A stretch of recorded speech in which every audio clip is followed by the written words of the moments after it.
Hello friends, welcome back to Uma creations.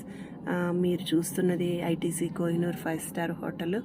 మా husband pongal టైంలో మాకు సర్ప్రైజ్ ప్లాన్ చేశారనమాట డిన్నర్కి. సో మొత్తం అందరం కలిపి వెళ్ళాము. సో చూస్తున్నారు కదా ఎంత బాగుందో. నాకైతే 2 కళ్ళు సరిపోలేదు. చాలా చాలా బాగుంది. 5 స్టార్, ఎంతైనా 5 స్టార్ హోటల్ కదా. సో ఇక్కడ కనబడుతోంది కదా మనకి ఫెస్టివల్ ముందు కదా, అందుకని క్రిస్మస్ ట్రీ అరేంజ్ చేసి క్రిస్మస్ ట్రీలో మన బొమ్మల కొలువులాగా బొమ్మలన్నీ పెట్టారనమాట.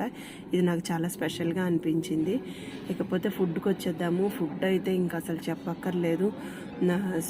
ఫస్ట్ సూప్స్, తర్వాత స్టార్టర్స్, నెక్స్ట్ రోటీస్, కర్రీస్, అలాగే బిర్యానీ, లాస్ట్లో స్వీట్స్, ఐస్ క్రీమ్స్. అబ్బా ఎన్ని ఉన్నాయో చెప్పలేము, అన్నీ తినలేము కదా. సో కొన్ని ట్రై చేసాము. ట్రై చేసినంత వరకు అవి చాలా బాగున్నాయి, డెలిషియస్గా. మీకు ఈ వీడియో నచ్చింది